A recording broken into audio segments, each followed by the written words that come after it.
அதே சமயம் வந்து ஆண்கள் வந்து கருத்தரிக்கிறதுக்கு என்ன பண்ணணும்னு பார்த்தீங்கன்னா, முருங்கை பூ இருக்கு இல்லையா, அந்த முருங்கை பூவை வந்து ஒரு கைப்பிடி அளவு எடுத்து அதை வந்து பால் விட்டு நல்லா அரைச்சி அதை என்ன பண்ணணும்னா பசும்பாலில் 1 டம்ளர் பசும்பாலில் இதை போட்டு இந்த நல்லா கலக்கி தினமும் குடிச்சிட்டு வரணுங்க.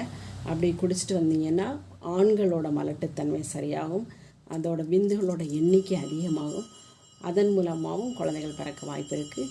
ஒன்று வந்து பெண்களுக்கு வந்து ஏதாவது மிஸ்டேக் இருந்தால் அதை சரி பண்ணுறதுக்கு முதல்ல போன பதிவில் சொன்ன டிப்ஸை நீங்கள் செய்து வரணும். அதே சமயத்தில் ஆண்களுக்கும் ஸ்போம் வந்து நல்ல கவுண்ட்டு கூடுறதுக்காக, ஸ்போம் வந்து நல்ல மொட்டிலைசேஷன் இருக்கிறதுக்காக நான் சொல்ல இந்த மருத்துவ குறிப்பை நீங்கள் சைட் பை சைடு செய்துட்டு வாங்க ஃப்ரெண்ட்ஸ். இப்படி செய்யும்போது 2 பேரும் ஒரே நேரத்தில் இந்த மாதிரி பண்ணிட்டு வந்தீங்கன்னா 2 பேருக்கு உள்ள குறைபாடுகள் நீங்கி குழந்தை பிறக்க அதிக வாய்ப்பு இருக்குது ஃப்ரெண்ட்ஸ். இதை வந்து நீங்கள் வீட்டில் வச்சு செய்து பாருங்கள். இதுலேயே உங்களுக்கு வந்து சக்ஸஸ்ஃபுல்லாக அந்த 3 மாதத்தில் உங்களுக்கு குழந்தை உண்டாகலை அப்படின்னா கண்டிப்பாக மருத்துவரை அணுகி உங்களுக்கு என்னென்ன மிஸ்டேக் இருக்குது, தைராய்டு ப்ராப்ளம் இருந்தால் தைராய்டு பிரச்சனையை சரி பண்ணாதான் அதற்குரிய மருந்துகளை கொடுத்து அதை சரி பண்ணால் மட்டும்தான் குழந்தை பிறக்கும். நீங்கள் இதையும் பண்ணிக்கிட்டு வீட்டில் வெயிட் பண்ண வேண்டாம்.